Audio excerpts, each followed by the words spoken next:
রাজধানীর শাহজালাল আন্তর্জাতিক বিমানবন্দর এলাকাকে দূষণমুক্ত রাখতে শুরু হয়েছে সমন্বিত অভিযান। এলাকাটিকে নীরব জোন হিসেবে কার্যকর করতে মাঠে নেমেছে প্রশাসন। কেবল সাইনবোর্ড নয়, মাঠ পর্যায়ে আইন কার্যকর করতে শুরু হয়েছে বিশেষ অভিযান।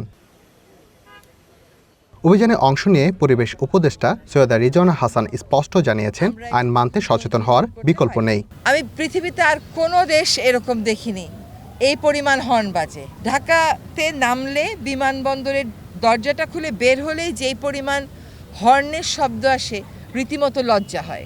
আমাদের আইনে পুলিশকে এই বিষয়ে কোনো ক্ষমতা দেওয়া ছিল না, সেটা আমরা এখন অ্যাড্রেস করতে সক্ষম হয়েছি এবং পুলিশ যেভাবে করে তার ডিজিটাল ডিভাইসের মাধ্যমে গাড়ির অন্যান্য আইন ভাঙলে শাস্তি আরোপ করে, ঠিক সেইভাবে শব্দ দূষণের ক্ষেত্রেও শাস্তিটা আরোপ করতে পারবে। শুধু সরকার কেন শব্দ দূষণ করতে পারলো না এই প্রশ্নটা না করে আমরা যার যার জায়গা থেকে যে শব্দ দূষণ করি সেটার ব্যাপারেও আমরা সচেতন থাকি।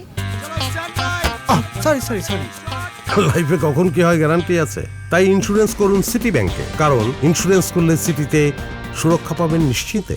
অভিযানে ডিএমপি কমিশনার জানান, প্রযুক্তির মাধ্যমে শনাক্ত করা হবে অপরাধীদের। আইন অমান্যকারীদের জন্য থাকছে কঠোর শাস্তি। নীরব এলাকায় শব্দ দূষণের জন্য আইন অনুযায়ী সর্বোচ্চ 10,000 টাকা জরিমানা এবং 3 মাসের সশ্রম কারাদণ্ড। প্রাথমিক অবস্থায় মিনিমাম 2,500 টাকা বড় গাড়ির জন্য এবং মোটরসাইকেলের জন্য 1,000 টাকা জরিমানার বিধান শুরু করব। এই হর্ন আমাদেরকে সিগন্যাল দিবে ডিভাইসের মাধ্যমে যে এই এলাকায় হর্ন বাজানো হচ্ছে। এদিকে শব্দ দূষণের কারণে মামলা দেওয়ায় ক্ষোভ প্রকাশ করেছে গাড়ি চালকেরা। আগে তো আমাদের জানাই নেই যে এখানে হরেন দেওয়া যে নিষেধ, হঠাৎ করে আগে জানাইলে তো সুবিধে হইতো, আমরাও দিতাম না। হরেন বাজানো উচিত না, ঠিক আছে, আগে জানাইলে হয় কি সবাই জানলো যে হরেন বাজানো যাবে না। এনে হরেন দিছি, মানুষ সামনে ছিল, হরেন দিছি, এনে হঠাৎ করে জরিমানা করে দিছি। হ্যাঁ, আমরা আসলে পরিবেশ অধিদপ্তরের কাছে এক ধরনের একটা দাবি বা আহ্বান রেখেছি আর কি, যে শিক্ষা প্রতিষ্ঠানগুলোতে যাতে ক্যাম্পিং করা হয় বা পাঠ্যপুস্তকে একদম সকল শ্রেণী পাঠ্যপুস্তকে যেন এটা ইনক্লুডেড করা হয় যে আসলে শব্দ দূষণ বা অন্যান্য দূষণগুলো এটা একটা দূষণ বা এটা একটা ক্ষতিকর প্রভাব। কেবল শাস্তিতে সীমাবদ্ধ না থেকে গুণগত পরিবর্তনের উপর জোর দেন প্রশাসক। উত্তর সিটি কর্পোরেশন ও সিভিল এভিয়েশনের পক্ষ থেকেও জানানো হয় হর্ন বাজানোর বিরুদ্ধে দৃঢ় অবস্থানের কথা। ম্যাজিস্ট্রেটের একটা বড় সংকট ছিল আমাদের, এবং সেই সংকটের কারণে মানে ল ইম্পোজিশনেরও একটা বড় ঝামেলা কিন্তু সবসময় আমরা ফেস করেছি।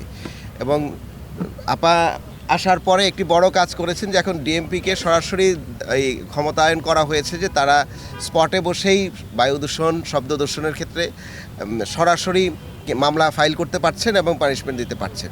যে মহতী উদ্যোগটা নেওয়া হয়েছে শব্দ কন্ট্রোল করে, শব্দ দূষণ রোধ করে আমাদের জীবনকে সুন্দর করার জন্য, from civil aviation side we appreciate the effort.